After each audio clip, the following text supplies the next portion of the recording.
It is good to be back. Had a great time in Italy, but You know who else I had am a great happy time? Who? What? Your wife. Oh, I was following her Instagram. She had a great time. She was like partying with friends, drinking. She had people hanging out with her at work. I know she went to a big country concert. A country concert. She was like living the time of her life without you. She had a great old time. Okay, so I have this question, and it's been tearing at me. Gnawing at you, really. This has been eating at me ever since you left and returned.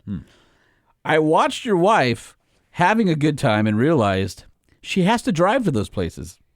Did she park on the street the whole time? Were your bollards up? Or did she figure you're not home, so bollards were down the whole time? And what happened? Was your TRX stolen? Those are a lot of questions. I have to know. It's easy to explain with one phrase. Truck hit Banks.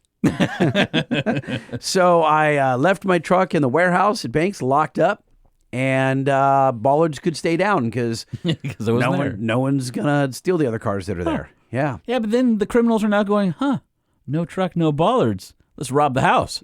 I don't think anyone's coming. It's not a factor. Okay. Yeah, no. So it was easy. And she appreciated it. She didn't want to put them up and down, so I just left the truck up there. I get it. So you did that for her. I actually did do it for her. I literally did it for her. I mean, it would have been easier for me to just leave the bollards up and she has to put them up and down every time I'm going in and out, but I was not going to do that for 10 days. I don't want to punish her. So how was Italy? It was amazing. So we flew into Rome. We were on Air France through Delta. So I was on code share. So 3 of the 4 legs were Air France. 1 was Delta. Air France, fine, whatever. It was comfortable, but except for the snacks they give you are just shit. The cookies are sand. The sandwiches steal every bit of moisture from your mouth. So if you're going to fly in Air France, be prepared for you won't have to pee afterwards because their food will have taken all the moisture out of your body. Oh, that's probably why they do it. So you don't have people fighting over the bathroom. It's entirely 9 possible. hours into an 11-hour flight. It's possible. And what's crazy is that 9 hours over from L.A. to Paris is 9 hours. And then we hop on a little puddle jumper and then go over to Rome. But on the way back, Rome to Paris, still 2 hours. And then Paris to home, 11 hours. Yeah. 2 hours longer. Headwind. I know. Yeah. It's crazy. 2 hours? Yeah. Jeez, I could have walked home faster. What kind of planes were you on? I don't have a clue. So I'm collecting airplanes. So I've been on an Airbus A220, an Airbus 319, a A320, A321, which are all part of the same family. I've been on never on a I think I have been on a 330, but not a 340. And I have been on a 350, which is the new one, but not on a double-decker A380. Never been on those. But on the Boeing side... I've never been on a double-decker jet of any kind. Oh, man. So check this out. So I've been on the DC-9s, MD-80, 717s. Yeah, those are all old, right? All old. Yeah. Been on plenty of 737s in my day. I've been on the 757, which is my favorite plane of all time because it's super sexy and powerful. Okay. 767, which was one of the... Oh, by the way, saw a Concorde at the Paris airport. It's there on display. Yeah. Mm-hmm. Never got to be on the Concorde. Figure that one out. And then I've been on a Boeing 777. I have been on a Boeing Dreamliner 787, and then with the 7... Why do they call it the Dreamliner? It's one of the first ones where it's almost all composite body, super efficient, uses the dimming technology on the windows, and because it can be pressurized to a lower altitude, you don't get as tired or fatigued and as dehydrated as you do on the regular plane. So anyway, Dreamliner. And then the 747 was the best of all time. Jason Gonnerman and I were flying to Amsterdam on... Tell me you went upstairs to the bar. No, we were upstairs. Our seats were upstairs. We were in the hump. What? And it was a combi, which is even way cooler because half the plane's a cargo plane, and the front half of it is the seats. So when you walk in, there is a wall down the center aisle with just a bunch of seats, and then you walk up the staircase, and you're up in the hump, and it was awesome. Was there a bar up there?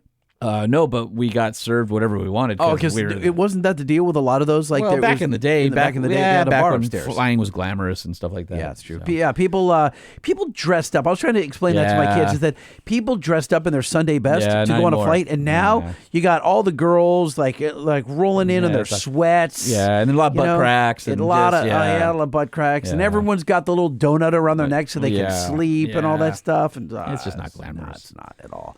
So Italy was great. I noticed that there are no trucks at all anywhere. No pickup Ivecos? trucks. No. Pickup trucks. Okay. There are Ivecos everywhere. My kid's like, what's an Iveco? And I said, it's a big rig truck manufacturer, or they make all sorts of stuff, but they were headquartered in everywhere. Turin, Italy. Well, that explains it, because they were freaking everywhere. I saw one Ram, and I saw interesting. I saw it drive past me when I was walking New or into old? brand new. Any bank stuff? It was gas. Oh. So no bank stuff that I could see. And it whizzed past me. Great exhaust note. Wasn't a TRX. As I was entering Lamborghini. Yeah, I went to the Lamborghini I did see those factory. photos. Yeah, that was That cool. was pretty cool. I went to the Urus manufacturing plant. And then we toured. We went all through the tour. So listen, they're in this area within like 30 miles. You've got Ferrari, Pagani, Ducati, Lamborghini, like all the major brands that we all lust after, right? From motorcycles to cars. And I didn't have time. There's tours that I found out later that over the course of 2 days, when you stay in like the Modena area, Modena? Yeah. You can pay a service and they'll bring you to all of them, right? You get a bus and they tour you around. You go to all the famous factories. I didn't know that. I just went to Lamborghini, I bought a couple of tickets. It wasn't much money. And I would highly recommend it. And so you go there, you go to the museum, you check in. You got your time, and they give you the backstory on. Were there any Lamborghini tractors there? There were, but I didn't see any. Oh, bummer. There were, yeah. And they had a lot of stories about, that's how they got started with the tractors and all that stuff. So it's funny to hear the story about Ferruccio Lamborghini, how he had his get-rich scheme. I guess after the war, Second World War, whatever it was, there were German tanks that just littered the countryside in that area. Just on farms all over the place. Just literally, they just abandoned tanks everywhere. And so he went and basically, wouldn't call it looted, but they were just there for the taking. And he pulled all the engines out of them and just made tractors. And so it was all pure profit. And he made a buttload of money. And that's where he got the money to go start Lamborghini. The girl took us around and we hopped in a shuttle. We went all the way around this big campus. And then in the back door to the Urus factory, which is largely funded by the Audi group, and it is absolutely state-of-the-art and amazing. You know, they have all the trays where the body comes in and it takes it to each station, and everything is robotic. It was really cool, and it was funny. Almost everyone on my particular tour, like, lusted after Lamborghinis and didn't have one. Apparently, there was another business group there where a lot of them... And then you found out that your wife leased a Urus while you were out of town? That would have been And funny. then you're like, oh, I have one. No, she didn't. Okay, just God, that checking. would have been awful. I mean, it would have been great for a minute, but then I would have got the first payment. Yeah. Womp womp. So anyway, it was great. If you're in that area of Sonagata, which is just outside of Bologna, I recommend going there because there's nothing in that area other than amazing food. Wait. If you go to Lamborghini... Well, hold on. This is in the audio that you got from the Lamborghini factory, right? I didn't get any. What? You were not allowed to take my phone. I had to check my phone in. Really? Yeah, I swear to you. Couldn't even fake it first. I could no. I mean, I didn't. Okay. So they were like, check your phone in. So Disappointing anyway, once I did again. that. If you're standing at the front door of Lamborghini and you walk out that front door and you hang a left down the street and you hang another quick left, you're at a restaurant. And I forget the name of it, but it's the only one in the area. And it feels Lamborghini restaurant. It's not. Oh, okay. And all the workers, not all, but many of the workers go there. And we were there around 1 in the Is that afternoon. the lasagna place? Yes. You heard me talking No, I saw about it. I this, saw your right? picture of lasagna. Oh my God, it's the best lasagna I've ever had. It should be, though. And by the way, it's not on the menu. And I was told that. Well, It listen. wasn't on the menu. So it should be the best, though. so I went there and sure enough, there's full of Lamborghini employees, like production workers and stuff there. And I love it because everyone speaks English and they do their best to speak English. So I didn't have to screw up. I didn't have to use the translator on the phone or whatever. I heard you have some good lasagna, and she goes, "We have the best." And I go, "I don't see it on the menu." And she goes, "It's not on the menu." And she comes back with this plate of lasagna. It was just. It was crispy on the outside, but super moist on the inside, and it tasted a little different than I've ever had. It was so great. I had my kid who's not into lasagna also loved it, which is great. That's my pro tip. If you go to Lamborghini and see that, if you can get the tour and do all the factories in the area, and just get your fill while you're there. Would you go back? Would I go back to Italy or would I go back to this area? Either. I would, yeah. I would. The stuff that is really surprised me about is we flew into Rome, had a couple days in Rome. We went to Florence, and then we went to Pisa, and then we went to Bologna, Sonagata, and then there was all trains. Took everything. The bullet trains are amazing. You're doing 145 miles an hour, and it's just glass. You don't feel anything. It's just like when I went from London to Scotland to Edinburgh, same kind of thing. Just floats. It's amazing. They're on airbags. Did you know that? So the wheels, some are maglev and some are on articulating suspension. And when it makes a turn, the hydraulics, I guess, can push the inside to make it more stable so that the train doesn't even lean. So freaking amazing. Absolutely. It's incredible that we don't have any of that tech here. Like, it's just amazing. And they're all over we'll the get a place. bullet train here in California soon enough. Someday we will get one. Yeah. So anyway, I went to, and then we ended up in Venice. And so when we were, and I rented all different places. I got an Airbnb, and like one was an apartment, and then I got a hotel for others. It was just a mixed bag. Every 2 days we were switching places. So I like that. I didn't want to stay in the same place twice. And when we were in Florence, which is amazing, Rome was great. You got to see the Colosseum, you got to see all that stuff. Oh, when we were at the Colosseum, Holman, we did the Colosseum tour, which we took it on like it was either Friday or Saturday, which I don't recommend because it was like Disneyland times 100. Like the people there, it was just so crowded, shoulder to shoulder. Good time. Still, I would recommend doing it. And if you want references, I'll give them to you. Like the tour company, I had a really like wisecracking English lady that toured us. She's not from there, but she knew all the history. It was great. We get done with that, and we walked across from the Coliseum to this little hill. My kid's like, let's kill some time. I hear there's a skate park. He's into skateboarding. And so we walk over there, and like, there's an event here happening at 3 o'clock. Come back in 2 hours, and you can watch the event. We're like, oh, sure, okay. So we ate lunch, and we went back. Dude, Red Bull World Skate Finals. Nice. About 500 yards from the Coliseum. We're watching this thing, the sun sets, and in the background, the Coliseum is all lit up. We're there like watching a Red Bull competition with skateboarders and scooter kids and all that stuff. It was just made for an epic night. So then a couple days later, we find ourselves in Florence, and I rent this tiny little apartment across the alley. It's like 7 feet wide, this alley. On this plaque, it's one building, like somebody would live there, but it was pretty good size. Just all alleyways there. Everything is alleys. It says Gucci right on the plaque there. And I'm just thinking it's probably like a satellite office, or I don't know, maybe it was one of the original residences for Gucci or whatever. And it turns out it's the original Gucci factory when they started in this little back alley. And we were posted up right next to it. And one day, because so were you going through the trash can for blems? No, they didn't have any of that stuff. So the doors were shut. I couldn't tell anything. It was just a little plaque on the next to the door that said Gucci. That's no address, nothing. And one of the days they had the 2 doors open. I stopped and I looked straight in, and there was some machinery and bags on display and stuff like that. I guess apparently it's private, invite only. So if you're like a high roller Gucci person, you can make an appointment and they'll take you through there. And like, this is where Gucci started. Nice. So that was really cool. We ended up going, like I said, to Bologna and go Sanagata to the Lamborghini factory, and then over to Venice. And Venice was amazing. I really like the Gucci shoes you're wearing now. It totally goes with your Banks Power shirt. You mean my black globes that I wore the whole time? Yes, exactly. It's funny, we talked to some locals about Gucci, and they're like, nah, Gucci's not the same. It's sold out. They sold out to big investment firms and all that stuff. Yeah, exactly. So, like the rest of everything. Yeah. So then we went up to Venice, and Venice is everything you've ever seen in every TV show or in every magazine ad. It is that. And it's just like Vegas. No. Well, Paris. Where you have the gondolier going through the waterway. Yes, the Paris it's just casino. like that. No, we didn't take any of that stuff. My kid didn't really care about that. But like, what I couldn't get over, that would be weird to go on a romantic cruise with your kid. I mean, you could they had taxis. They're all the taxis are boats. What's crazy to me about Venice? A couple things stuck out.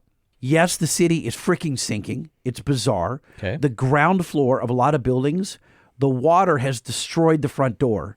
And it's the first 3-4 inches of the door, the actual wooden door, has been eaten away. And in some cases, no one lives on the ground floor of these buildings anymore. Floors 2, 3, 4, and 5, I don't think there's anything over 5 stories. That's the tallest building in the whole city. There are people still living in there, but they vacated the bottom floor because you can't live there because of the water. And then the other thing that I found super interesting is that you can only get to these buildings, Holman, on foot. Can't even get on bicycle because the bridges all have steps to go over all of these waterways. And there's everywhere you turn, there's another canal. I mean, hundreds of canals everywhere. And these canals can range from 10 feet across to 50 feet across. 50 feet would be a big one.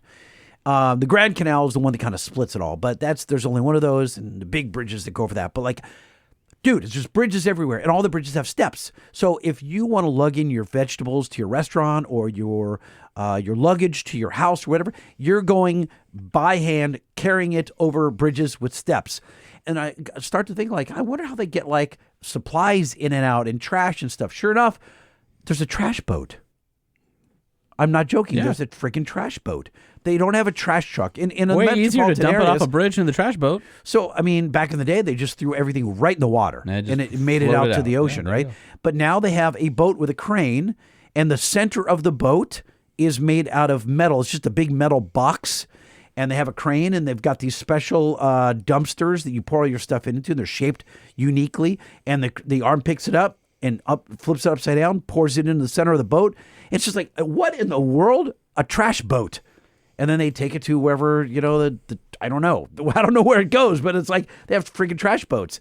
And then to get everything to your house, like the Amazon ship, we watched a dude with an Amazon vest. He comes in a boat.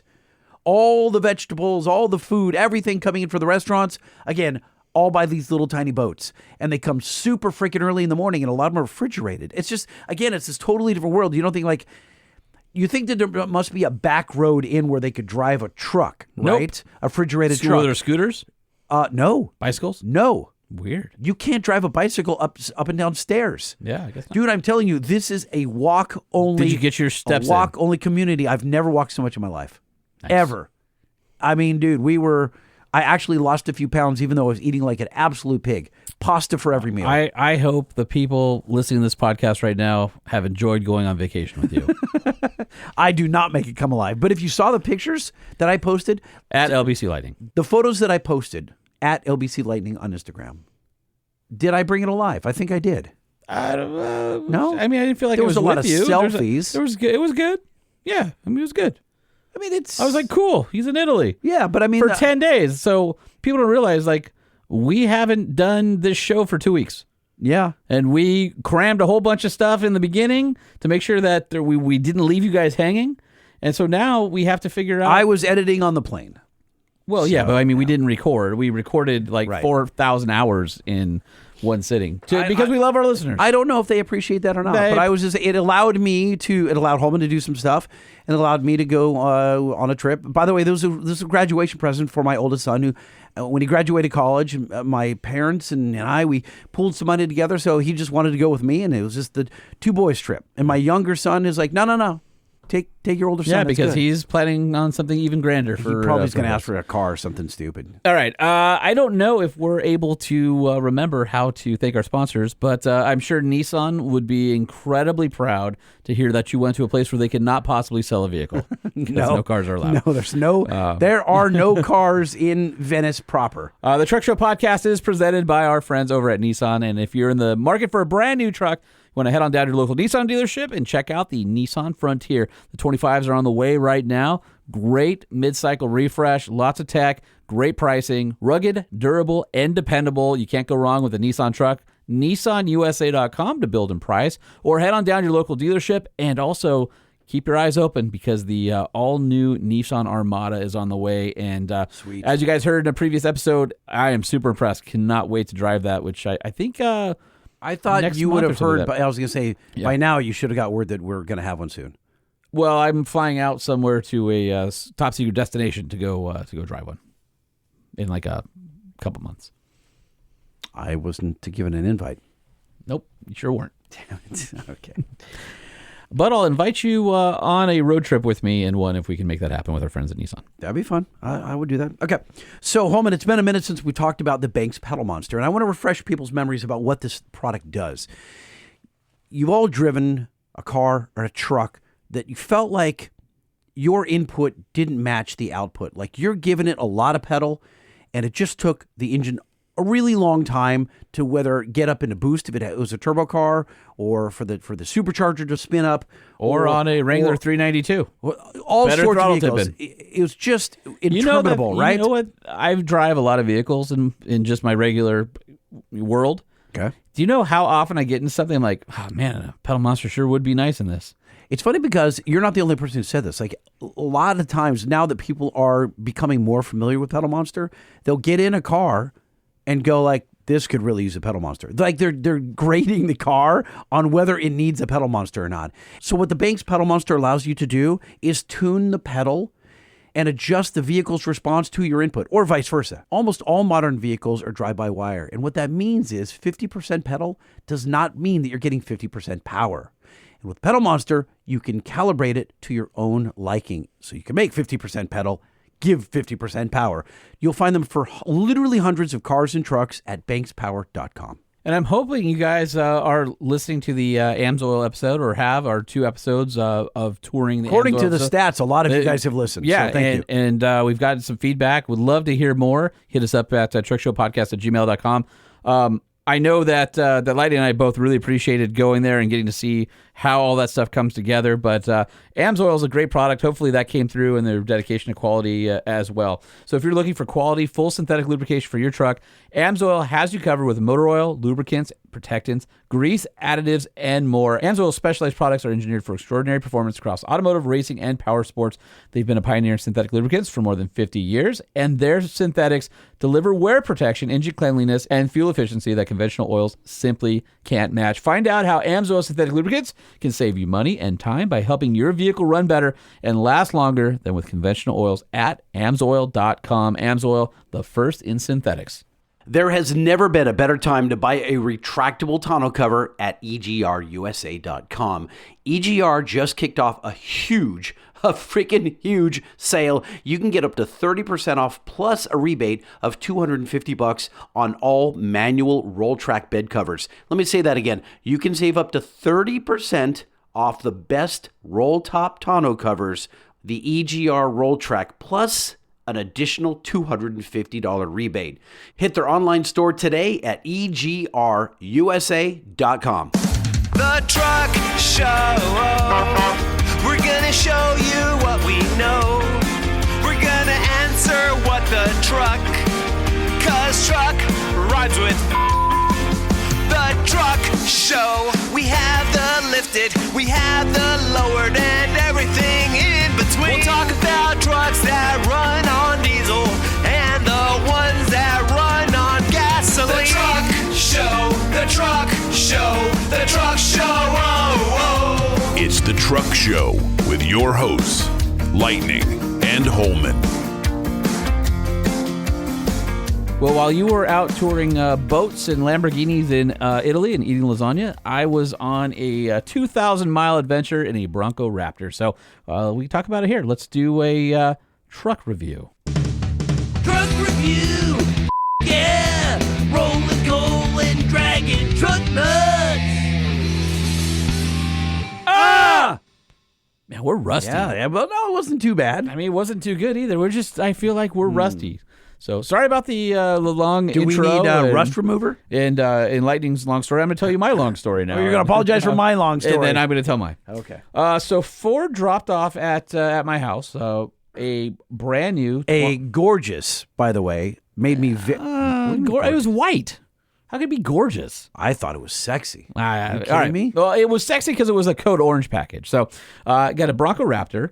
And so I've driven them quite a few times, but never had them for like a long trip. It's always been like, go somewhere, drive it on a course. It's amazing. You know, we've done some audio with it, going to Bronco off-roadeo. There's also someone like always kind of babysitting you. Yeah, I mean, or you have to have a helmet on and, you know, you're on a race course and all that. So anyway, this Bronco Raptor retailed for $97,420. And that included the leather trim suede seats, which are super sexy. Okay. Are these Recaros or no? I don't know if they're Recaros. They do feel similar to the Recaros in the Raptor R, the big F-150, but they don't say it on it. But they are sexy. And I had the code Orange Appearance Package, which mixes a blue and charcoal interior with orange accents, including orange seatbelts and stickers down the rear fenders. It's kind of weird. Like, I get kind of why they did it, but the stickers are on the window too, and I feel like over time that's felt a little weird that the stickers were on the windows. Yeah. That felt it comes that way. I know, but it felt kind of aftermarket-y. It did, and I think that's what they're going for. I also had the orange accent beadlock capable wheels. which I only scratched one of them. Sorry, Ford. And it had the painted fenders. So Can I ask, well, hold on. I just want to say the giant Rubbermaid trash can fenders that I so vehemently hate on the Bronco Raptor are better painted. What do you mean they're better painted? They look better. They hide. They're not like. Oh, got it. You're saying that they're painted better. They look. No, they look better. Yes, I agree 100%. Yes. So fortunately, my fenders on this particular one, it was Oxford white with the onyx in blue, leather trimmed seats with the orange accents. And you get to the outside when it first showed up, I was like, oh, thank God the fenders are painted. And so it looks way better when the fenders are painted. Because when they're black, they just look weird. They just stick out so far. Yeah. So the base price was $90,035. The leather trim suede seats added $2,995. And they had this cool like perforation in it with like color coming out from under the perforation. So they were very cool looking. And the Code Orange appearance package, $2,495. So, and the destination is almost $2,000 on this thing, $1,895. Why? So well, destination is stupid. I know. They're all coming by rail, right? That's just a lot. So so there's profit in destination. Yeah, absolutely. Yeah. $97,420. That's a lot of coin. All right, so just a little recap before I get into it. So when Ford added the Bronco to the Raptor family, it wasn't just a Bronco with big tires. It's actually basically a re-engineered Bronco. It has a unique chassis, wide track, long travel suspension. So it's 73 inches wide, which is about as wide as a full-size F-150 Raptor. So it's wide. How does this compare to the Desert Racer, the DR? Well, that's a race truck, so I don't know what the track width is on it. It's probably way wider than that. Okay. But it's more than 8 inches wider than a standard Bronco. How does it compare to the TRX, for example? TRX is 74 inches, so it's about half an inch narrower. So basically, the Bronco is as wide as your truck. That's freaking wide. Well, on midsize SUV, yeah, it's super wide. It looks crazy from the backside, too. Oh, when you see it parked next to a Jeep, it looks like it's a foot wider than a Jeep. It's insane. Like and it's tucked up, really. Like there's nothing hanging down. Well, I had the Bronco and my Jeep in the driveway next to each other, and it's like just crazy how wide the Bronco is. So basically, Bronco Raptor gets a set of 37-inch BF Goodrich all-terrain tires. It has 13.1 inches of ground clearance. I think it's 13 inches of wheel travel in the front and 14 in the rear. Front and rear locker, front hydraulic sway bar disconnect, full skid plates. The transfer case is a 3.06 to 1, so 3 to 1 which is great. 470 gearing, trail turn assist, the GOAT modes, which is go over any terrain. And then it's got a chassis that's said to be about 50% stiffer than a standard Bronco. So we've talked about it before. This is like an Ultra 4 car. Multi-discipline that is... So have they gusseted the frame all over the place, or is this a new frame? Bronco Raptor has its own underpinnings. Okay. It's designed to be like an Ultra 4 car, multi-discipline, where it can go rock crawl, it can go fast, it can do all that stuff with a license plate. Be honest, it's like, how is this thing even something you can buy? I mean, it has to be one of the top performance vehicles. The only thing that sucks is the seats are really amazing and the quality and the materials, and the rest of the interior just doesn't live up to the price point. Clearly, like the dash or something? It's all cheap. So I'm not a fan of that, but it doesn't feel like a $100,000 car at all. How does it compare to your Jeep? I think the Jeep's nicer on the inside. Huh. You know, the Bronco's kind of plasticky, and there's a lot of screens that take up the real estate. I did like the ergonomics a lot better, where the switches and stuff were. The aux switches are up above like an airplane. The four-wheel drive controls are on top of the dash pad. Visibility is not as good out as the Wrangler. The Wrangler's just really good to see. Really? The nose narrows and the belt line. The Bronco has a really high belt line, and it's got those funky mirrors that are attached to the front fenders, the base of the A-pillar, rather than on the doors. And it's so hard to get used to those mirrors being so far forward. It was just a weird experience. So definitely the Jeep wins there. And it's not that much quieter than a Wrangler. You would think, oh, Ford, blah, blah, blah, it's got to be way quieter. Yeah, it's the same.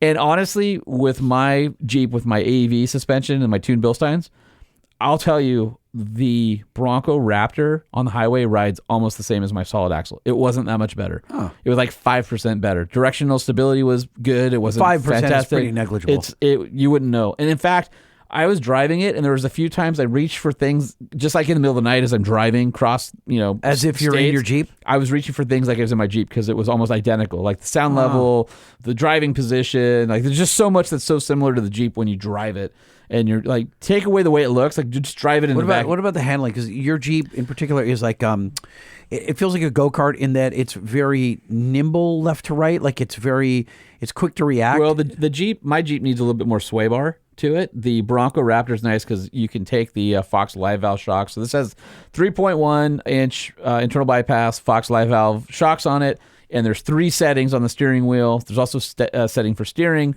So those, you can change the exhaust note, the steering, and the stiffness of the suspension. I didn't really feel that much of a difference driving it. It was a little bit better, but it was also not like understeering horribly on mountain roads because I went to Colorado. So I started in California, met up with the group in Moab. We went to the San Juan Mountains in Colorado, and then came back. And I got to know how the exhaust note changed. It's significantly different. Yeah. Yeah. And there's quiet and loud, or did it actually change the tone? I think there's 4 levels. What? I think it's quiet, normal, loud, and Baja race. Really? It's got the 3-liter in it, and it's one of the better sounding Ford EcoBoost V6 exhaust, but it's still a Ford EcoBoost exhaust. Gotcha. And it's so, it's not a big V8 is what you're saying. It's not a big V8. And so that was kind of like, like I felt it should have been faster. So basically on the road, it felt like it was easy to pilot, like it was comfortable. You didn't have to stay on top of the car. And I thought the Fox Live Valve 3.1s did a great job controlling the body motions and all that kind of stuff. The extra track width definitely takes a little getting used to because it's so wide, and you basically can't see the wheels. But you've driven plenty of wide trucks. Yeah, but it's like driving a dually for the first time. Oh, because you're so inboard. Got it. Yeah. And so that takes a little bit of getting used to. I think average driver would they would be like in the drive-through up on curbs and cutting stuff short and stuff like that. Anyway, so again, we talked about the switch gear, which I thought like lots of hard buttons and secondary controls that don't have to go through a screen. That's a huge win. And then the twin turbo 3-liter. It's, I believe, a punched out 2.7, so it's not related to the 3.5 because those are two different engine families. So it's the 3-liter. Would you have preferred it to be on the 3.5? It would have more power. Right. I would prefer it to be a Coyote. Oh, yeah. That's what I wish it had in it, because I think that thing with a Coyote. Because that's what the DR has of the Coyote, doesn't it? Yeah, but again, that's a race vehicle, so it's not the same thing. Yeah. I would be, that would be my next vehicle if it had the V8 in it. Like, it's just. Really? Yeah, but over a Jeep. Yeah, I mean, the Jeep's not making the V8s anymore either. Yeah. So, 418 horsepower, 440 pound-feet of torque. That's a significant upgrade over the standard Bronco's optional 2.7-liter V6. So that makes 330 horsepower and 415. So you would think, like, there's going to be a ton more because you go from 330 to 418 horsepower, and it's just going to rip. And it does. It has good passing power. But the Raptor weighs 5,800 pounds published. I actually think mine was a little heavier than that. So by minimum, it's 550 to 600 pounds more than a standard Bronco. So it kind of negates some of that performance advantage. Brakes are really good. 13.8 inch front rotors, 13.2s in the rear. And then off-road is really the key. So what I wanted to prove, I joined a Ford group of overlanders. These folks paid to have a guided tour with Ford. And so they were in all different Broncos. There's one Bronco Raptor. So you were just kind of tagging along? Yeah. So Ford said, hey, we're doing this thing. After Bronco Off-Rodeo, we had customers who were like, want more. So we're doing these guided trips. And we've got room on this one. We'll send you the Bronco if you want to join us. So I got to hang out with some Bronco owners, which was super cool. Got to see how they're modifying their vehicles. But we were doing a lot of slow stuff. So what I really wanted to, you look at Bronco, you're like, one trick pony. It's go fast desert.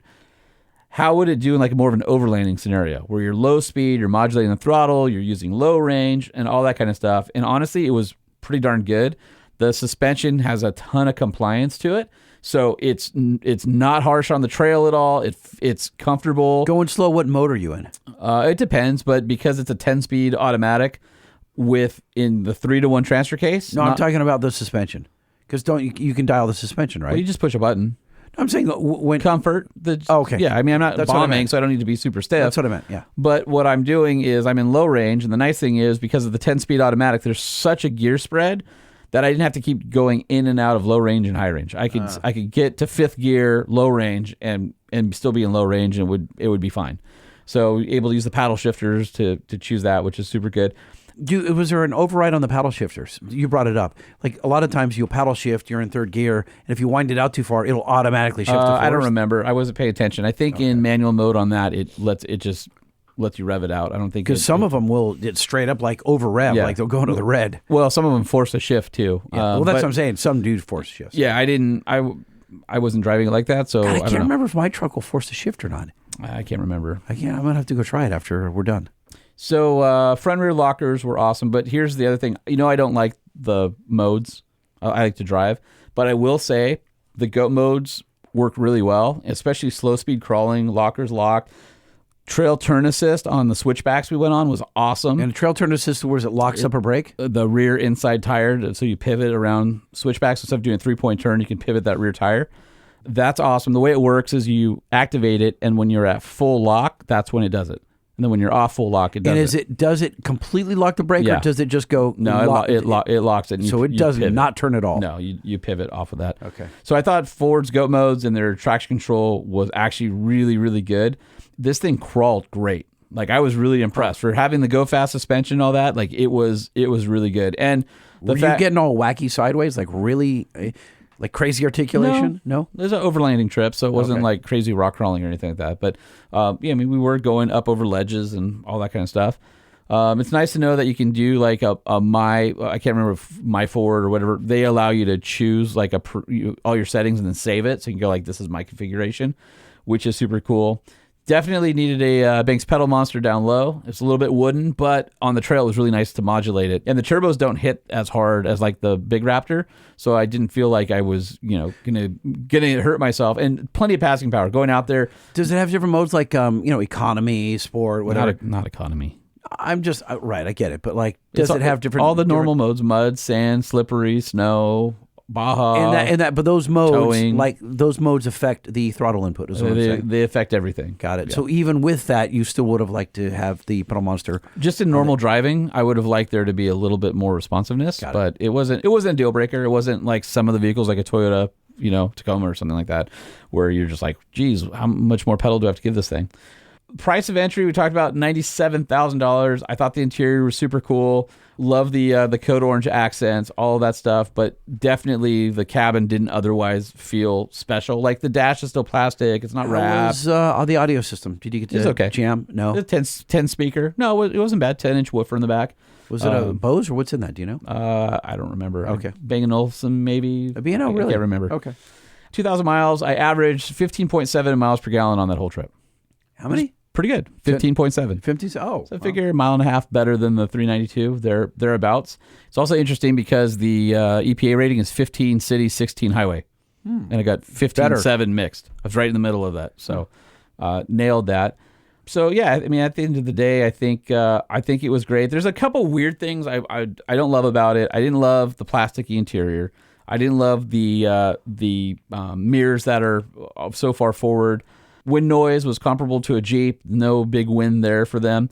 But I felt like the cargo tie downs were really weak. And where are they located? In the rear where the cargo would go. Oh, okay. What else? Like on top? Are there cargo rails on the top of the Jeep? No, this doesn't have it. Oh, okay. This particular one was just a hard top. But the cargo tie downs in the cargo area were kind of a little bit inboard for me and not super accessible. I would have liked to have more. I'm so used to having like that American Adventure Lab plate where I can adjust all this stuff. You're spoiled with aftermarket goodies. No, but the Jeep has an adjustable trail rail that you can get in the back. Oh. So I would have liked to see something like that.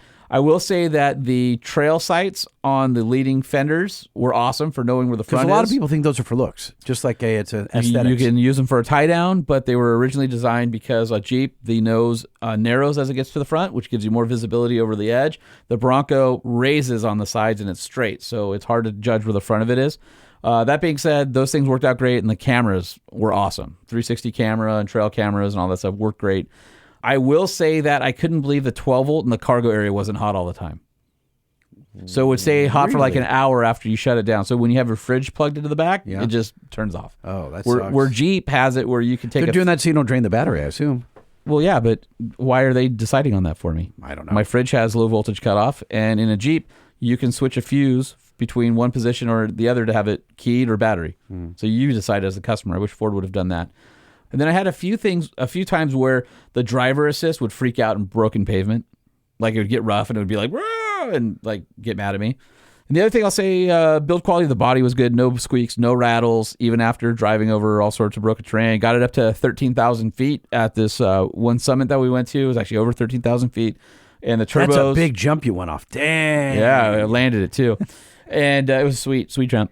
And it was nice because even at that altitude, plenty of power, no issues. The turbos are nice when you get up there, and it wasn't huffing or anything like that. So overall, I give the Bronco Raptor a Holman thumbs up, and a couple little things that Ford could tweak here and there that would make it even better. But I've got nothing about the chassis. The chassis setup was awesome. Handles the road well. It's comfortable. You can huck it off bumps. I hit the desert on the way home and did a few jumps with it, and had it on trails overlanding. And I think I proved you could take this thing that is kind of more akin to going fast and rock crawling, and you can go do overlanding, and it's still comfortable and all that. So if you guys want a Bronco Raptor, just remember, as long as it fits, it'll go. As long as it fits, it'll go. As long as it fits on the trail. On the trail, yeah, because there were stuff with shelf roads. I'm looking over and I'm going, I'm way wider than that dude in front of me. And it was a little sketch. Although, okay. All right. And then one last thing, which was kind of hilarious, is we go up to Imogene and we're at, 12,800 feet or whatever.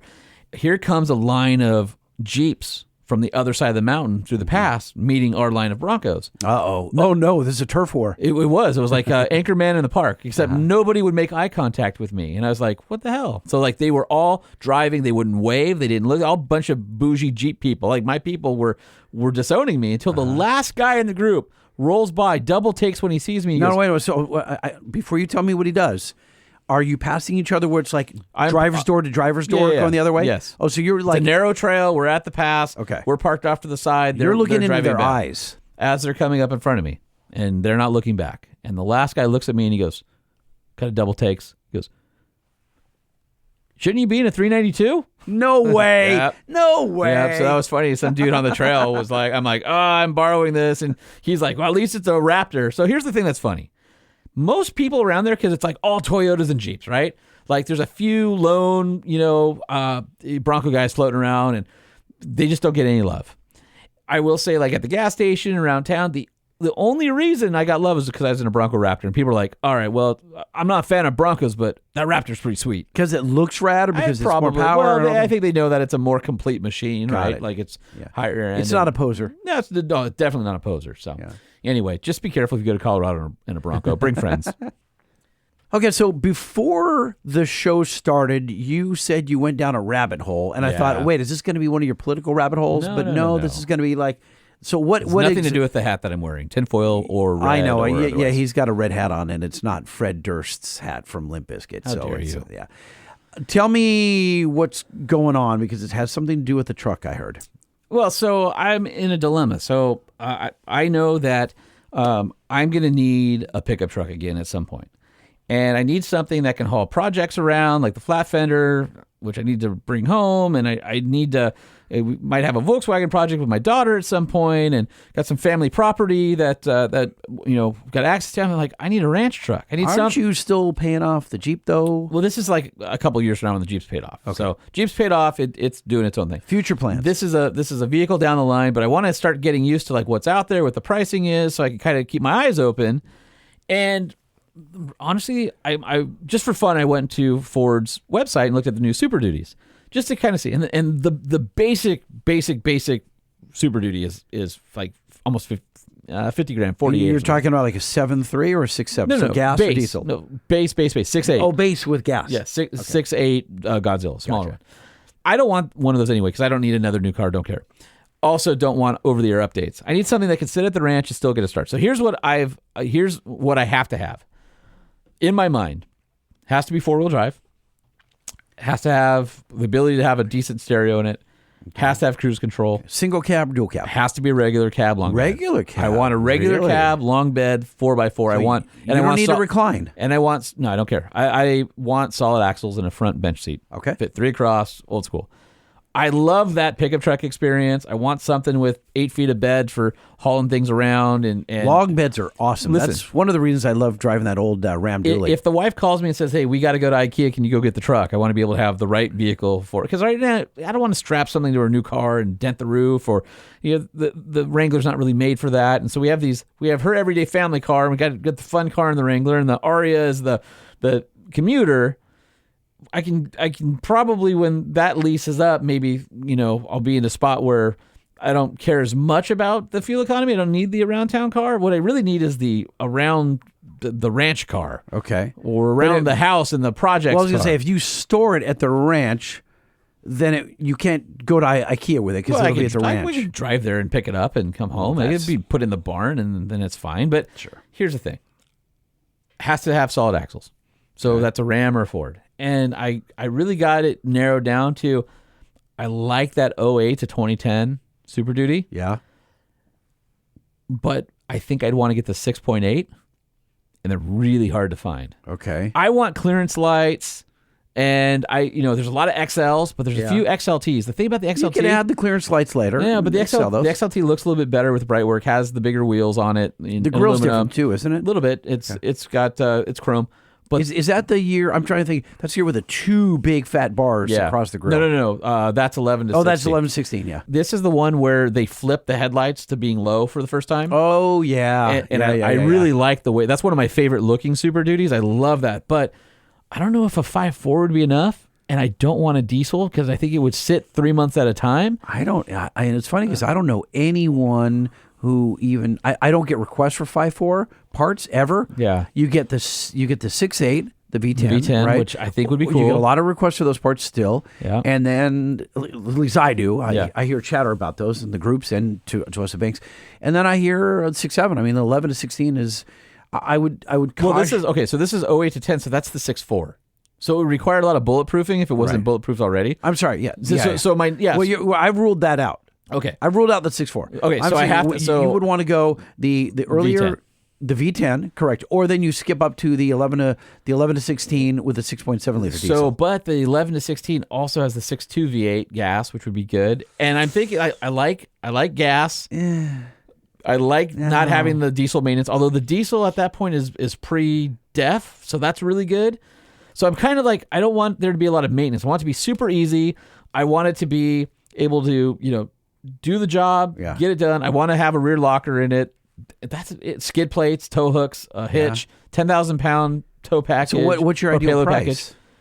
Well, I mean, they go anywhere from 10 to 25 grand, probably, depending on the mileage. So I think I would pay up for a lower mileage example, because this would be a truck that I wouldn't get rid of. Yeah. Because here's the problem.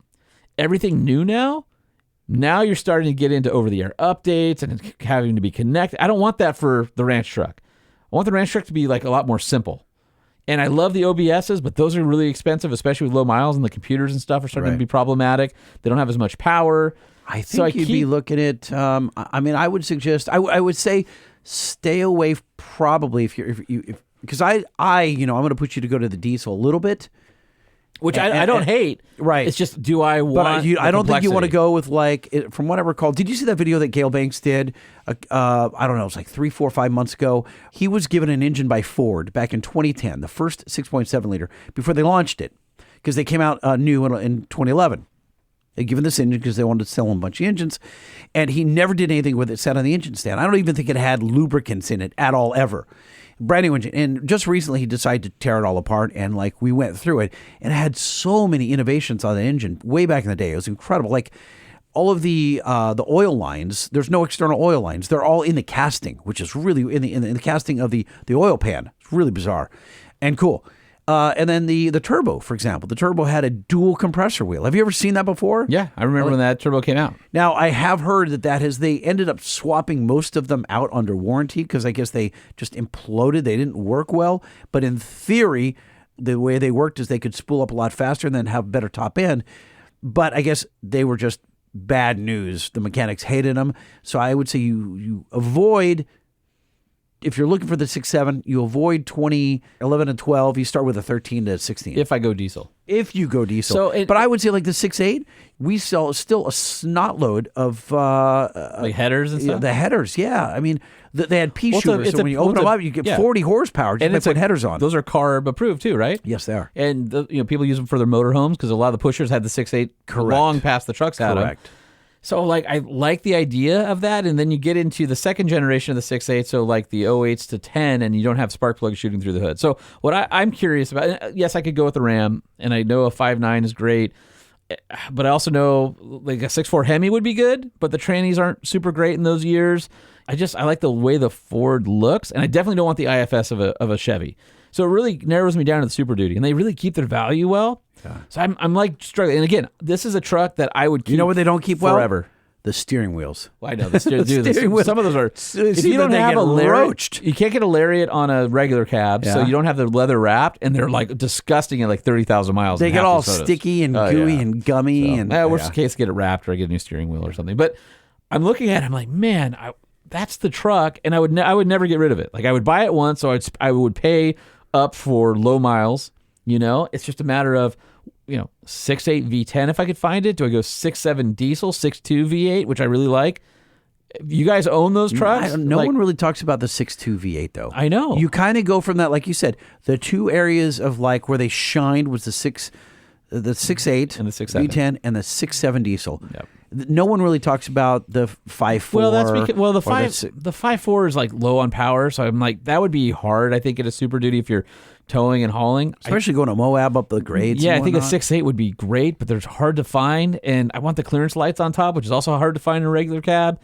The 6.7, I don't know do I want to deal with the headaches of diesel? I don't think there really are that many headaches. I mean, whoever sells you that truck has already taken care of those headaches. All right. You know what I mean? It's like I know you don't want a 6.0, but like most of the people who have 6.0s. I don't mind the 6.0, but it would have to be bulletproofed already. That's what I'm saying. There's a lot of money you got to No, but that's what I'm saying. Right. In 2024, if you own a 6.0, it's been bulletproofed. Like, I mean, I'm sure there's a couple unicorns out there that have lasted that aren't bulletproofed, but I wouldn't even go that direction. I think you're right, the 6.8 or the 6.7.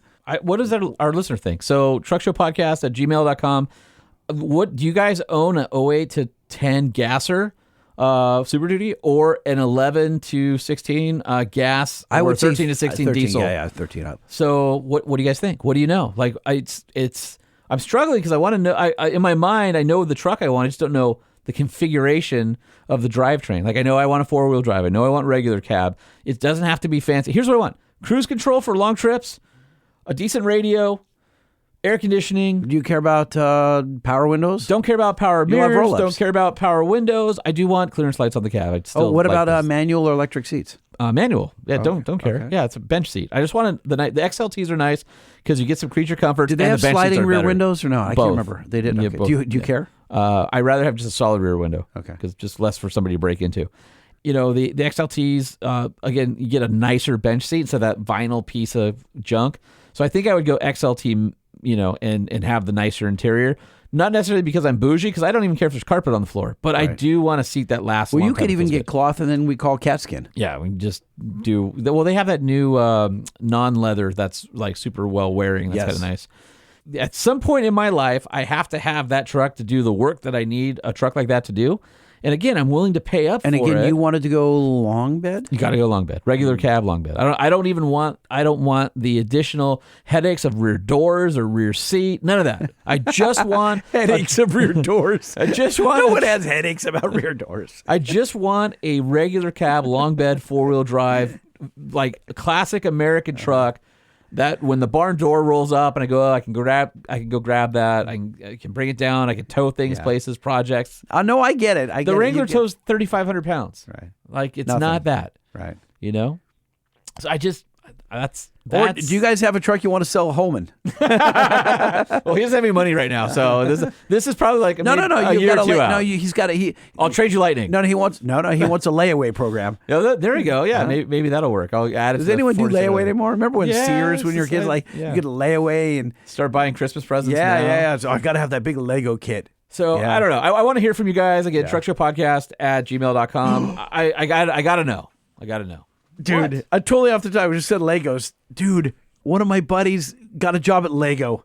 Oh, dude, how stoked are you? I'm a pig have in you, slop. Have you hit him up already? Yes, already done. Already done. I don't want to say it out loud because I bought a very expensive kit that I got at a discount. Dude, it is when you off air, I'll show it to you, and you're gonna be like, oh, that's cool. That's really cool. By the way, I've been looking at like Auto Trader and eBay and like Carfax and Bring a Trailer. Yes. There's a couple of them that already have like flatbed conversions, and I'm like, I wouldn't mind having a flatbed. What about utility? Utility bed could be cool. Yeah. If it was in good shape. Most of them are all beat up. Yeah. Okay, what do you guys say? Holman at truckshowpodcast.com or the general inbox at truckshowpodcast@gmail.com. Let us know. You think it's the 6.8 or the 6.7? Or what am I missing? What is the best truck that you think fits that need? That's the one I should have. Interesting. Is there something? I think that's too broad. Let's keep it about Ford. No. Whatever. You already ruled out the Rams. 657-205-6105. Leave me a voicemail. Let me know. We'll that talk would about be it good. next Yeah, episode. 657-205-6105 is the 5-star hotline. 5-star. Hotline. 657-205-6105. We're not going to play anything here, but we will play it on the next episode if you have some suggestions about which truck Holman should buy. All right, I think it's time to engage our listeners and catch up with some emails. You email? Yeah. I email? Do it. We email? That's right. Everybody email. Type it up. You email? Proofread. I email? Send it. We email? Click it. Everybody email. That Omar created an earworm with this intro.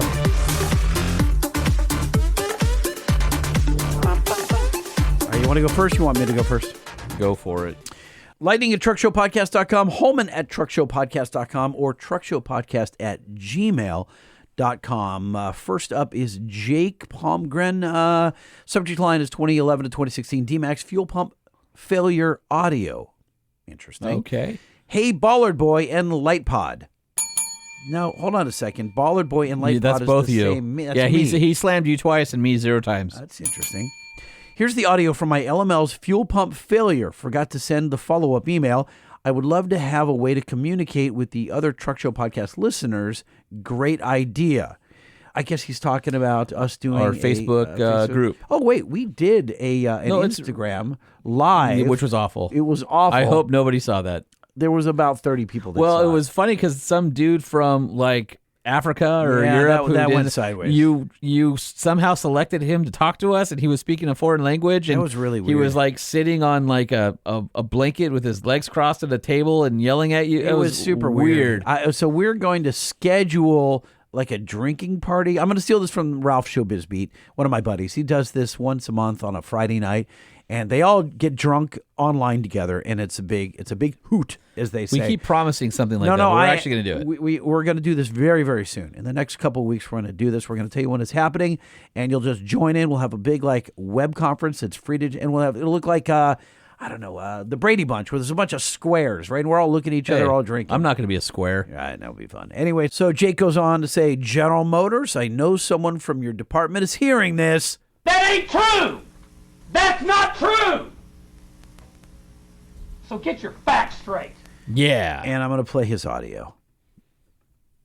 And here's his audio.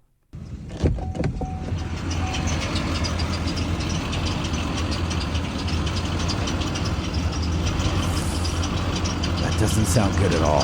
God, that sounds horrible. Oh. Do you think he slammed the door in disgust? Was that what that was? Yeah, I think it is. All right, got this one from our buddy Ray. Says, AMSOIL follow-up. Lightning and Holman, thank you for the back-to-back AMSOIL episodes. Great info and much appreciated. Except now I feel like I got to go buy AMSOIL right now for all my vehicles. With all you two know... I mean, that was the goal a little bit. Yeah, please do that and then tell them Truck Show Podcast sent you. We wouldn't hate it if you did that. No, Ray. that would be huge for us. With all you two know and all the industry contacts you have, could you weigh in someday on oil change intervals, odometer versus calendar versus onboard oil change monitor notification? If I only put 5,000 miles per year on my EcoDiesel and they're only highway miles and the onboard engine life oil monitor says my oil has 83% life remaining, for the love of petrol, why should I have to change my oil every year? Yet the owner's manual states 10,000 miles or 12 months. What? Ram doesn't trust their own oil change algorithms and sensor data in their onboard oil life monitor? As a side note, TFL Truck episode featured one of Ram's highest level engine development engineers, Alan Falkowski. And he says, talking with Andre about oil used in the new standard output Hurricane Straight 6, wherein the Ram engineer says, quote, quote, go by the onboard oil life, my paraphrasing. Changing oil in a diesel is already expensive enough, but wasting $200 each oil change and wasting perfectly good oil is just plain stupid on all counts. So why not go by the onboard oil life monitor and ignore the stupid wording of the owner's manual? Any insights you two have will be appreciated. Thank you, Ray. Here's my feeling. Yeah. My feeling is once a year, no matter what. I would agree. Yeah, I would agree with that unless it's like a Toyota Corolla, and then you get like 4 years. Maybe 7. Yeah, never change it. But yeah, if you're talking diesel, if you like suck it up, dude. Yeah, I just think because if you remember from our interview, there's so much particulate and there's so much carbon, there's so much abrasive material not only that, but in the oil. Your intake's open, so whatever humidity's in the air, all that stuff is going in. Now all the oil eventually after sitting for so long is sitting down in the pan and it's off the metal parts. So I just, whether your oil's great or not, I just think you just once a year, no matter what, just do it once a year. And what does he drive again? He's got a Ram EcoDiesel. Oh, that's the EcoDiesel. He should do it 4 times a year. Yeah, maybe 6. So I'm going to be shooting a video. This is Duramax related. So I'm gonna spoil this because whatever. You guys will see it and you'll still watch it and you'll enjoy it and you'll still freak out. So I'm gonna check this out. In the Duramax, specifically the 17 to current Duramaxes, the oil pan, right? You got the oil drain plug. It's in the back and there's a 5-degree rake back, right? So you pull the plug and what you think all the oil is coming out, so you do a full drain. But what you don't realize is that threaded bung that holds that bolt, Holman, it's a weld nut, and it goes into the pan 3/4 of an inch. So what that means is 3/4 of an inch of dirty oil along the bottom of the pan is still there. And that's what contains the metal filings and all that. Furthermore, the pickup tube that goes into the oil, it's still resting in the oil, right? The pickup tube, if you've never seen what's happening in that bottom of the pan, pickup tube sits about half an inch off the bottom of the pan. It's really close to the bottom of the pan. It's got a screen. It's like 3 inches in diameter, and then it necks down to like 1 inch, and it goes up toward the oil pump. It sucks the oil straight up, and then circulates it to the engine. Because there's always a pool of oil in the bottom, even when you try to drain it, you can't drain it all out.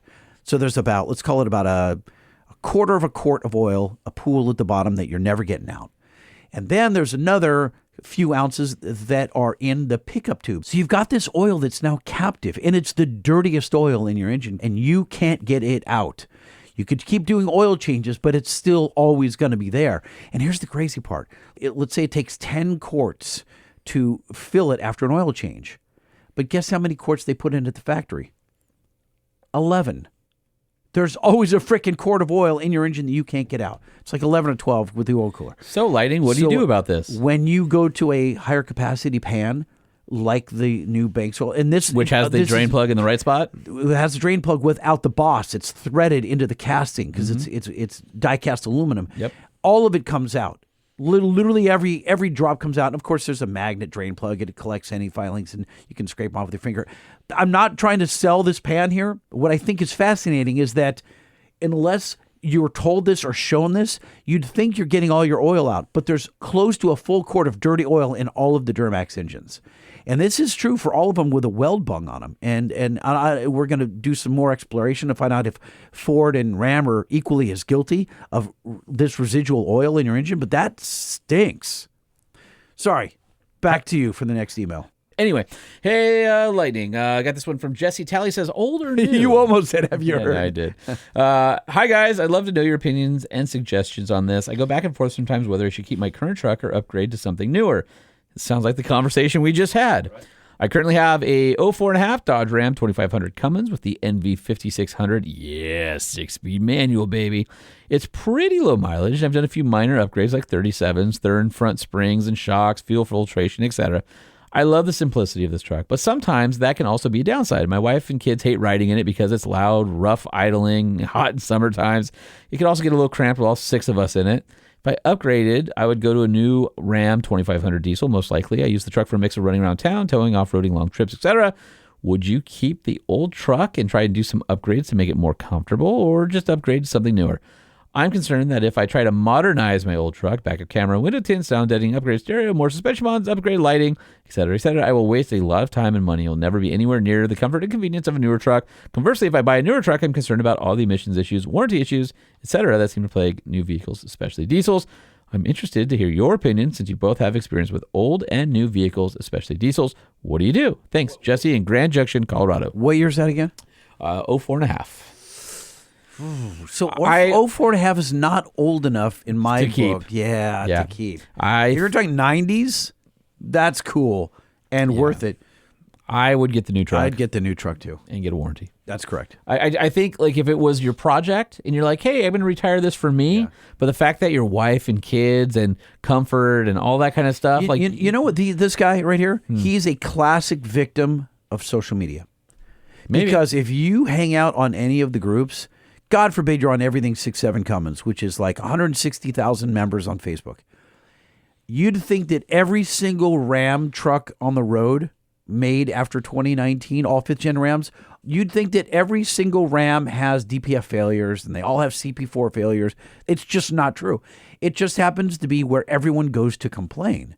It's like Yelp. How many people go on Yelp and say, I had the greatest hamburger ever? You do, but you're rare, right? Because you enjoy writing. That's true. Most people only go on to a group to bitch and moan or to ask a question that leads to other people bitching and moaning. Yeah. All right. So go buy a new truck. Make your wife happy. Yep. That's I agree there. Deep dive on Tacoma Trailhunter ARB shocks from Andrew Grote. Hey guys, the deep dive on the ARB shocks on the Trailhunter needs to happen. Please don't just tease it like the tow-isode. Speaking of which, TFL Talking Trucks did a towing episode just recently, episode 237, probably because Andre heard us teasing it forever and knew that we would never get to it. He's not a dummy. They talked with one of the engineers who developed the SAEJ 2807 tow test standard. You should get him on the podcast. No, already been done on TFL. We're not going to repeat it. I know you guys will ask him some good questions. Now, Andrew, that is a good idea, but we're not going to do it because I'm not going to copy Andre's show. However, he steals from us. We steal from him. It's one big happy family. I love Andre. Like, legit. He's a rad dude. But I think we've got, someday we'll do a tow-isode and we will get some other experts in, weight hitches and weight distribution hitches and sway control and all that stuff. So that's my take. All right, got this letter here is from Ryan Evans, who is talking about the tire pressure recommendations. He says, just from my experience with product planning at Jeep, the difference between the Falcon and the Goodyear on a similar Ram truck is due to the tire manufacturer's recommendation for that tire. Evidence of this would be when we put the KM2 on and had an insanely high tire pressure recommendation on the door placard. Ever since the Explorer rollover situation in the 90s, OEM vehicle manufacturers have leaned more towards the tire manufacturer's recommendations. So, once again, a legal battle is making the recommendation, not the actual vehicle dynamics. That said, my experience is that they tune the chassis the best they can for the tire pressure that is recommended by the manufacturer. It would probably blow people's minds how many spring combinations there are for any given vehicle for weight and vehicle handling dynamic characteristics. That's our buddy Ryan. Okay. All right, next email is from Nick, and he says, Lightning and that other guy. I resemble that, but you also didn't say what his title or what the title of the email was. Disservice is the subject line, yes. Okay. So this may sting. Next line is in quotes. Is there something that we're doing our audience a disservice by not talking about? And he answers his own question by saying, yes. My suspension, Holman. First you ghost me. Then you get my hopes up that you'll talk with Jerry at Camberg. Lightning, insert, you're a lying sack of crap. You're a lying sack of shit. Okay, that seems aggressive. But seriously, did you ever talk to Jerry? If I can find a bent beam, is it worth it if I still use a coil and shock? Or do I buy once and cry once with a quality coilover and hoops? And that's Nick from Dirty Jersey. All right, Nick. I didn't ghost you. I probably just forgot. I remember your email, and I actually did talk to Jerry. We talked about that for quite a while. So wait, you talked to Jerry at Camberg and then just didn't follow up? No. He emailed me separately, directly at the Holman at Truck Show podcast, and I got busy. Okay. And so I did have breakfast with Jerry around the time he sent that. And you just discussed Porsches, or what did you do? I asked him about his question of who makes bent beams now.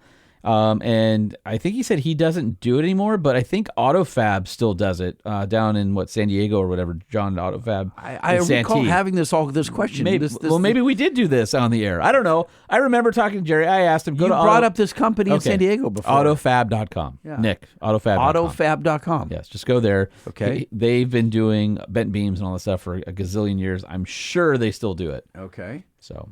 All right. So Nick, there's your answer. Get off his jock. Wow.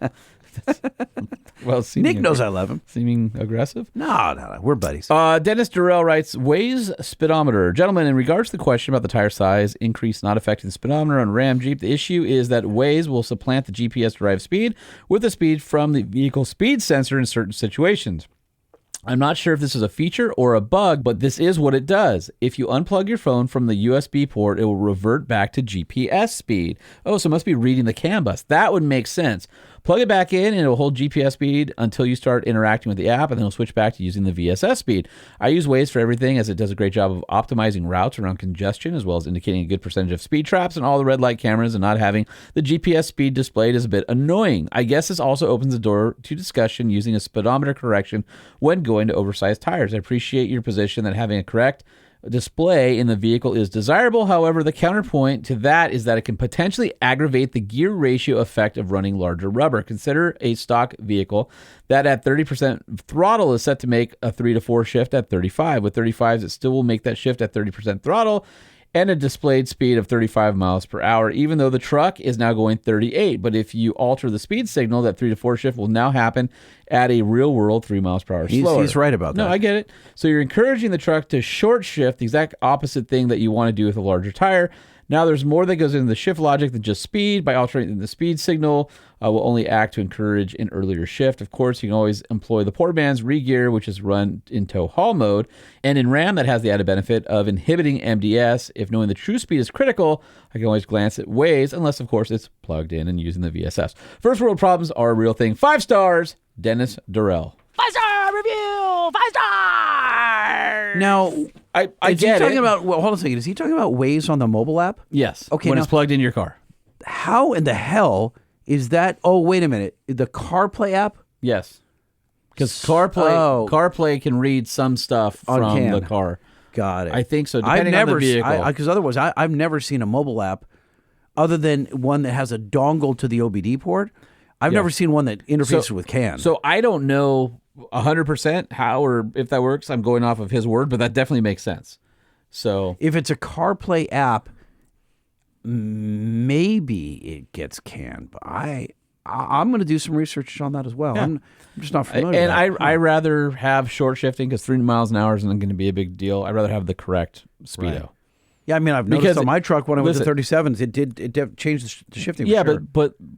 but you're not calibrated. Right. Number one, and number two, you can put that shift back where you need it by giving it more throttle because True. it's going to hang the shift longer. That's true. You know, I might have one of our engineers at work look into that. That's interesting. Truckshowpodcast@gmail.com. Hit us up with an email. We'll read it. Or leave us a voicemail on the 5-star hotline, 657-205-6105. The Truck Show, the Truck Show, the Truck Show. Oh. What's it like to crack your voice I at almost 55 got it in there. years old? I know, right? Let me try to get a little slower. 657-205-6105 is the 5-star hotline. All right, you can also follow us on social at Truck I'm Show going Podcast, through puberty at 50. at LBC Lighting, at Sean P. Holman. And head over to truckshowpodcast.com where you can check out our events page. You can check out featured products where we can get discounts and stuff for the show. And, we love hearing from you guys. So, again, truckshowpodcast@gmail.com, Holman at truckshowpodcast.com, or lightning at truckshowpodcast.com. And thanks for listening to us. Please let us know what you thought about our AMSOIL episodes. We'd love to hear it. And we got to thank our friends over at Nissan. Nissan is the presenting sponsor of the Truck Show Podcast. I'd like to say proudly presenting the Truck Show Podcast for the past 6 years. Nissan is a great place to find your next mid-size truck. You can head on down to your local dealership, or you can go to Nissan USA where you can build and price your 2025 Nissan Frontier. And check this out. new Nissan Armada is on the way. I can't wait to get behind the wheel because that thing is sick. And you know what else is sick? Your pedal response. It's so sick, it's crying. It's got a stuffed nose. No, mine's sick. It's just yours is sick. Because it's sick rad because I have a pedal monster. Okay, yeah, you do have a pedal monster. You're right. Yeah. I flipped that for you. If you've got laggy pedal response and you just think it's there's nothing you can do about it, you're like, you just kind of, I got to live with this. Maybe you don't have to live with it. Maybe you have a Ford 6.7 like we were talking about, like a 11 to 16, and you're like, I love the engine, but it just takes forever to get in a boost. You need a Banks pedal monster. Maybe you've got a Subaru WRX. I mean, we have some listeners with WRXs. I'm just trying to show you the crazy breadth of pedal monster applications. If you've got a vehicle that you want to get rid of that pedal lag and have it adjustable on the fly, bankspower.com. And when you're looking for quality full synthetic lubrication for your truck, AMSOIL has you covered with motor oil, lubricants and protectants, grease, additives, and more. AMSOIL, a pioneer in synthetic lubricants for more than 50 years. Their synthetics deliver wear protection, engine cleanliness, and fuel efficiency that conventional oils simply can't match. And Lightning and I went to the factory. We saw how the sausage is made. I'm pretty sure that they don't make sausage at AMSOIL. Okay, well, they do make some great... Although they did cater some great lunch for us. We did have some. But we did feed us well. Yes. Got an oil change coming up? Then you want to head over to AMSOIL.com where you can check out an oil change kit that comes complete with everything you need to do the maintenance on your vehicle. That includes the oil of your choice, the right filter for your application, nitrile gloves, a sticker, and even a funnel. AMSOIL is where you go when you're looking for quality, full synthetic lubrication for your truck. They've got you covered with motor oil, lubricants and protectants, grease, additives, and more. AMSOIL is a pioneer in synthetic lubricants for more than 50 years. AMSOIL synthetics deliver wear protection, engine cleanliness, and fuel efficiency that conventional oil simply can't match. And if you listen to our AMSOIL episode, you'll know that the most important thing is quality. It's hard to find another product with the same quality on the market. Go to AMSOIL.com to check out the full breadth of products in their catalog. AMSOIL, the first in synthetics. There has never been a better time to buy a retractable tonneau cover at EGRUSA.com. EGR just kicked off a huge sale. You can get up to 30% off plus a rebate of $250 on all manual roll track bed covers. Hit their online store today at EGRUSA.com. The Truck Show Podcast is a production of Truck Famous LLC. This podcast was created by Sean Holman and Jay Tillis with production elements by DJ Omar Khan.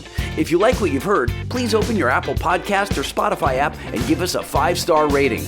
And if you're a fan, there's no better way to show your support than by patronizing our sponsors.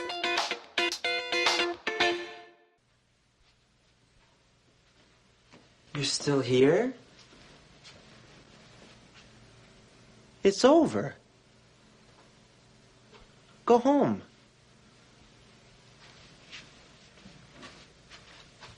Go.